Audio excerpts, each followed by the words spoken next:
تخيل معايا انه تكون بارك في الدريبه ديالك عادي، مشات واحد الكرسي وبارك حتى غتبدا تسمع الغوات. الصدمه انه مني غدور تلقى بنت شاعله فيها العافيه وكتجري. شكون هي هاد البنت وشنو طرا ليها وشنو القصه ديالها؟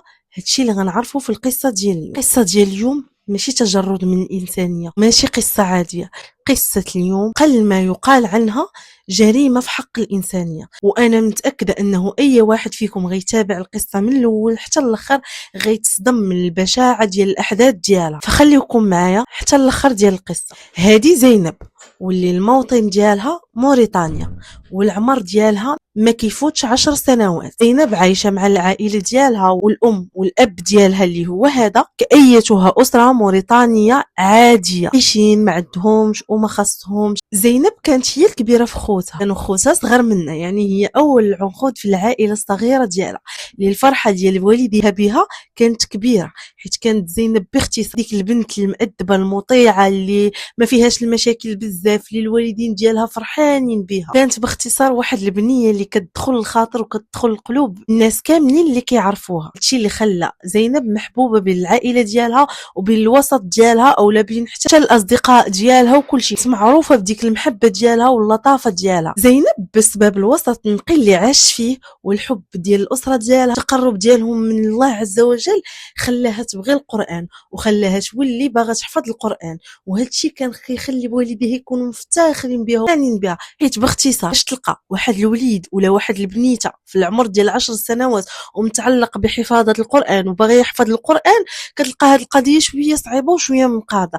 هذا الشيء اللي كان خلى الفرحه ديال والديها تكون كبيره بها، وكانوا مفتخرين بها وكانوا كيتمنوا فيها بزاف ديال الحوايج زوينين، وكانوا باغيين يشوفوها في اعلى المراتب. ما كانتش غير كتقرا القران في الدار وصافي، وانما كانت داخله لواحد الكتاب اللي كانت ديما مواظبه على انها تمشي وتحفظ فيه القران. الكتاب اللي كانت كتقرا فيه زينب كان بعيد على دارهم واحد شويه، وهي في الطريق ديالها فاش كتكون غاده ليه ضروري ما انها تدوز من واحد المدرسه اللي مهجوره سنين وما كيقراو فيها لا تلاميذ لا حتى شي حاجه. لكن زينب واخا هذيك الطريق كتسمى بانها طريق خايبه، كانت مضطره انها تدوز عليها باش توصل للكتاب فين كتقرا هي. وهاد الطريق هذه اللي كتمشي منها زينب كانت كدوز منها يوميا، حيت باختصار ما عندهاش طريق اخرى اللي غدوز منها باش توصل للكتاب اللي هي كتقرا فيه. وهي كانت كتمشي يوميا لحفاظه القران، يعني اجباري عليها انها يوميا تدوز منها. تزول الايام وزينب ديما كانت كتمشي وكتجي عادي، يعني ما كاين حتى شي مشكل. فدابا نرجع بكم النهار ديال الحادث بالضبط. هنا الناس كانوا باركين كالعاده ديالهم في الحوش ديالهم كيف ما كيسميوه في موريتانيا. باركين شي كيتحدث مع شي وكل واحد شاد كرسي وبارك، حتى كيتفاجئوا وبلا سابق انذار بواحد الغوات المجهد اللي خلاهم كلهم يدوروا بالزربه. مني داروا الناس اللي كانوا في داك الحوش كيتفاجئوا ان كومه نار جايه، بنت اللي كتبان ما كبيره ما صغيره، كلها شاده فيها العافيه والملامح ديالها ما باينيش بكثره ديك العافيه اللي شاده فيها، وجايه وكتجري وما عارفاش فين غتمشي ولا حتى شي حاجه، ما عاد انها كتجري من داك الحر ديال ديك العافيه اللي شاعله فيها. هنا الناس تصدموا من داك المنظر اللي شافوا، فناضوا الرجال اللي كانوا تما وبداو كيحاولوا يطفيوا النار اللي شاعله في ديك البنيه. فمن بعد واحد المحاولات قدروا انهم يطفيوا العافيه اللي كانت شاعله فيها، وتما وهي طايحه في الارض حاولوا الناس انهم يستفسروا شكون هي منين جات. الناس بداو كيسولوا فيها. قبل كانوا بعض الرجال اللي عيطوا على الاسعاف وبعض منهم اللي عيطوا على البوليس. وتما زينب وهي في ديك الحاله الكلمه الوحيده اللي نطقات بها انا زينب كامل. كان تما واحد الراجل من بين دوك الرجال، مني الدريه نطقت وقالت انا زينب كامل تما قدر يتعرف عليها هي شكون وبنت من. فمباشره مسمع الاسم ديالها الكامل مشى كيجري لدارهم، دق على والديها وتما قال لهم عتقوا راه بنتكم راه شاعله فيها العافيه. امها والاب ديالها بكثره الصدمه خرجوا كيجريوا بلا ما يدوروا وراهم. ملي وصلوا للمكان ديال الحادث الام ديالها انهارت على الوقفه ديالها، حيت اي ام بطبيعه الحال غتشوف البنيه ديالها في العمر ديال 10 سنين في ديك الحاله راه ما غتقدرش تستحمل داك المنظر. الاب الحاجه الوحيده اللي كانت كدور فيه في بالو كأيها رجل تكون اللي دار في بنته هاد الحاله. والديها وصلوا قبل الاسعاف وتما باها كيسولها شكون دار فيك هادشي. تما البنيه قالت ليه كي 3 ديال الدراري تعداو عليا وحرقوني. جا الاسعاف وتم النقل ديال زينب للسبيطار. هي في الاسعاف تم الاغماء عليها، ومباشره من بعد ما وصلت للسبيطار ودازوا واحد السوايع هنا للاسف زينب غتفارق الحياه. فغيخرج الطبيب وتم غيقول لوالديها اخيب خبر اللي غيسمعوه في حياتهم، هو ان زينب ماتت. تم الام ديالها تخيلوش الانهيار اللي غتحس به الام وكذلك الاب، ان بنتهم عمر 10 سنين ماتت، ماشي موتة عادية، ماتت وهي محروقة، والاكثر من هذا انهم ما عارفين شكون دار فيها الحالة هذه. على كمية الالم. تخيلوا معايا انت ام ولا اب وتشوف ولدك في هذيك الحاله، وهذا انه يموت، راه صعيبه، صعيبه صراحه الله. والامهات والاباء هما اللي غيحسوا بهذا الاحساس. الناس اللي عندهم وليدات غيحسوا بهذا الاحساس كثر. تشوفك بنتك كتموت قدامك وانت ما قادر دير لها والو، هذا اصعب احساس يقدر يجي للانسان في الكون. الله يحسن العوان لاي واحد. هنا وصلت الوقيته اللي كان خاصهم يديروا تشريح للجثه ديال زينب باش يعرفوا السبب ديال الوفاه. التقرير اللي غيخرج من بعد التشريح كان بصح صادم. فعلا زينب تم الاغتصاب ديالها. بعد التشريح غيلقاو اكثر من دي ان اي مختلف في الجثه ديالها. هادشي اللي كيبين هو الاغتصاب ديالها ما كانش من طرف واحد وانما ديال الاشخاص. بعد هذا التقرير هذا جا الدور ديال الشرطه، وباللي خاصهم يبحثوا في القضيه، وباللي خاصهم يعرفوا السبب ديال الوفاه ديالها وشكون دار في هذه الحاله. فناضوا البوليس فعلا خرجوا، واول بلاصه غيمشيو ليها ولا اول بلاصه غيشكوا فيها واللي هي المدرسه المهجوره اللي ذكرت لكم في الاول. فمن بعد محاولات الشرطه ومن بعد ما مشاو للمدرسه كي قلت لكم ما كيلقاو حتى شي حاجه، ما قدروا يتوصلوا لحتى شي حاجه. حاولوا يسولوا الناس، هذيك المنطقه بالضبط ما فيها لا كاميرات لا حتى شي حاجه اللي غيلقاو فيها راس الخيط شي يوصلوا للمجرمين. بعد واحد البحث الشرطه ما وصلت لحتى شي حاجه. فمن بعد مرور 10 ايام على الحادث ديال زينب، هنا غطرا واحد ضجه كبيره بسبب الموت ديالها، والناس عرفوا انه ما كاين حتى شي جديد بخصوص القصه ديال زينب.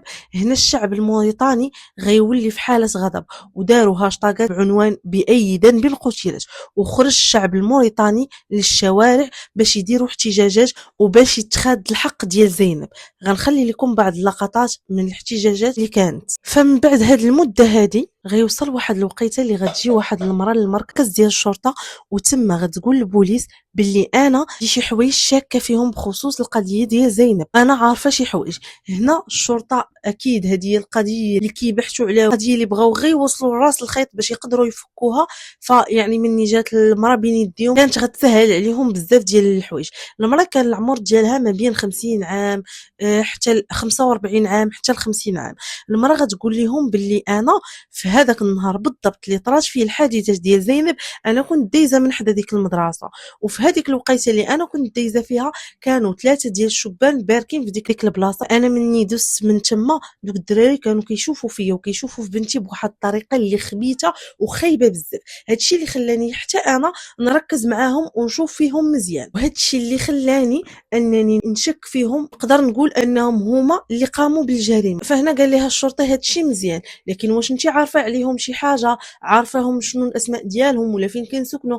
المراه كتجاوبهم وقالت لهم باللي انا ما عارفه عليهم حتى شي حاجه، من غير الشكل ديالهم ولا الوجه ديالهم عاقله عليه ومزيان، راه عاقله على الملامح ديالهم مزيان. فمن بعد المراه مباشره عطاتهم الوصف ديالهم، الشكل ديالهم وديال وجههم. فهادشي كان بصح غيعاون البوليس بزاف، لان هادشي ما كافيش باش انهم يوصلهم لراس الخيط.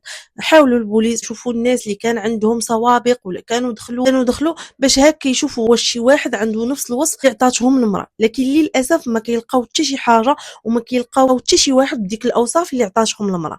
فمن بعد واحد المده واحد الشرطي مشى عاوتاني رجع لديك المنطقه ورجع لديك المدرسه، وهو كيقلب في ديك المنطقه غيلاحظ تواجد ديال واحد الحانوت اللي صغير، واحد الحوينات، عرفتوا دوك الحوينات اللي كيكونوا صغارين داكشي. فالشرطي مشى عند هذاك مول الحانوت وتما بدا كيسولو، كيقول ليه واش نهار ديال الحادث ما بانتك حتى شي حاجه غريبه؟ غير عطيني اي حاجه بانت لك ولا اي حاجه لاحظتيها غير قول لي. فتما مول الحانوت جاوبو وقال لي باللي انا الحانوت ديالي راه صغير بزاف بزاف. فين كيجيو عندي الناس اللي كيجيو عندي في النهار كامل وداكشي، انا كنكون عاقل عليهم مزيان، حيت راه ما كيجيوش عندي بزاف ديال الناس، وكنكون حافظ الملامح ديالهم. انا نيت دابا مني شفتك انت فرحت، حيت كيحسب لي واش باغي تشري. وقال لي واحد المعلومه، قال لي حاجه اخرى، انه في هذاك النهار بالضبط كان جا عندي واحد الدري اللي العمر ديالو 16 عام. هاد الدري كانت السمعه ديالو سابقاه بانه واحد الانسان اللي خايب ومزوين، يتعاطى المخدرات وكيشفر، ويعني الشخصيه ديالو خايبه بزاف. انا راه شاك باللي يقدر تكون عنده يد في هذه الجريمه هذه. فهنا الشرطي قال لي مزيان، قال لي واش كتعرف شي حاجه على هاد الدري، واش عندك عليه شي معلومه؟ قال لي هو راه سميتو عامر، وراه كيسكن في البلاصه الفلانيه. هنا الشرطه اكيد مباشره غتمشي باش تقلب على هاد عامر شكون هو. وفعلا جابوه للمركز ديال الشرطه. فمني جابوا عامر كيهضروا معاه، هنا عامر نكر انه عنده شي علاقه، وبدا كيخرجش في عينيه، وانتم جايبيني وانا مالي ومال هاد البنت، زعما ما عندي بها حتى شي علاقه، وبدا كيخرج في عيني. لكن هنا الشرطه بداو كيهدوا فيه وكيقولوا لي بلي راه الحقيقه بانت، وحنا عارفين كنت اللي درتي هاد الجريمه، وهذه غير اعترف، لكن حتى شي طريقه ما نفعت معاه. هنا الشرطه غيضطروا انهم يمشيو يجيبوا المراه اللي كانت جات وقالت بلي راه شافت 3 ديال الدراري. فمشاو جابوا المراه مباشره. المراه غير شافته قالت لهم هذا كان معاه دوك 3 اللي كانوا باركين تما، انا شو عاقله عليه مزيان. الخيوط ديال الجريمه بدات كتبان لهم، لكن خاصهم شي دليل اللي قوي واللي كيثبت هذا عامر هو المتهم الحقيقي. هنا غيمشيو للفحص ديال الدي ان اي، فعلا غيكتشفوا انه الدي ان اي ديال عامر حتى هو كاين. هنا القضيه تحلات. هنا وصلوا لواحد المجرم، واحد منهم مشاو واجهوا عامر بالدليل اللي عندهم. فاكيد هنا عامر ما بقى ليه ما يدير وما بقى فين يهرب. فهنا بدا كيعاود لهم، قال لهم انا فعلا صبتها، لكن انا ما قتلتها ما حتى شي حاجه. في هذاك النهار بالضبط كنت انا وصحابي حسن وحمزه كنا واخدين مخدرات، وكنا باركين في ديك البلاصه. فزينب كانت دازت من حدانا، تما شفنا في بعضياتنا وقررنا نشدوها وندخلوها المدرسه. فمني دخلناها هي بدات كتغوت، وحنا بقينا كنضربوا فيها باش تسكت. فبقينا كنضربوا فيها وهي كتغوت، وحنا كنضربوا فيها حتى استسلمات ولات كتطلب فينا باش نطلقوها. تما اغتصبناها واحد من وراء الاخر، ومني سالينا منها هي بدات كتقول لنا بهاد الكلمه، انا غنمشي عند الاستاذ ديالي وغنقول ليه هادشي كامل اللي درتو فيا. من بعد حسن وحمزه في بعضياتهم صيفطوني الحانوت اللي كاين حدا المدرسه باش نجيب شي حوايج. انا سما عرفتهم بغاو يقتلوها، لكن انا راه ما درت حتى شي حاجه وما قتلتها ما حتى شي حاجه. انا مشيت للحانوت وهما داروا الجريمه ديالهم وحرقوا زين. واللي بان لي انه هذا عامر غير قال هكاك باش انه يتبرع. انا كيبان لي انه حتى هو عنده يد الاغتصاب اللي دار، انه عنده يد في القتيله ديال زينب، وحتى هو شارك في القتل ديالها. غير لقى هاد السبه مسلكاه ولقاها غتنف. تخيلوا معايا انه فعلا هاد الهضره ديالو غتخفف عليه الحكم وبزاف. الحكم اللي تعطى في الحق ديالهم بثلاثه، انه حسن وحمزه غيتحكموا بالاعدام. وهذا الشيء علاش؟ غير حيت لحقاش القضيه ولات راي عام ولا كلشي كيهضر فيها. اما بالنسبه لامير اللي كان العمر ديالو مازال قصير فاتش 18 عام، حكموا عليه غير ب 12 عام. نتوما نزلوا لي كومونتير وقولوا لي شنو بان لكم هذا الحكم زعما كافي في الحق ديالو ولا على قصه. شوفوا والله الا بعض المرات قلبي كنكون نعاود لكم شي قصص اللي قلبي كيضرني بصح كيضرني، بحال القصه اللي حطيت لكم اللي غنخليها لكم هنا. حط بزاف منكم في هذه القصه هذه في لي كومونتير كيقولوا لي ما يمكنش هادشي يكون بصح، لا مستحيل. انا حطيت لكم الدليل ديال قصه زينب، دليل على انها قصه حقيقيه. راه ما تخيلوش كاينين شي بشر عايشين معانا، ولا كاين شي بني ادم عايش معانا، راه وحش مخبي في الجسد ديال البشر، وحش من الداخل، وحش. انا راه كنقرا شي قصص اللي دماغي فعلا كيحبس. راه ما تخيلوش البشاعه ولا الوحشيه اللي كاينه بداخل شي ناس. راه باش شدوا بنيتها عندها 10 سنين تغتصبوها ومن فوق هادشي تحرقوها، راه ما كيدخلش العقل. هادشي ما كيدخلش العقل. ولو كان ما كانش الدليل، ولو كان ما كانش القصه قصه راي عام، كان بزاف منكم حتى هاد القصه هذه غيكذب. قرر ساليت لكم القصه شدني البكيه والفقصه. تخيلتها بنتي، تخيلتها ما عرفتش هاد الناس كيفاش كيعيشوا، ما عرفتش هاد الناس كيفاش كيفكروا. والله يا ربي ما بقى لي غير نقول لكم استودعكم الله الذي لا تضيع ودائعه، ونتلاقاو في فيديو الجاي. ما نقول لكم قولوا حتى شي حاجه، خليو الراي ديالكم في لي كومونتير. نتوما نزلوا خليو الراي ديالكم في لي كومونتير، حيت انا صافي هضرتي تحبسات هنا ديال بصح.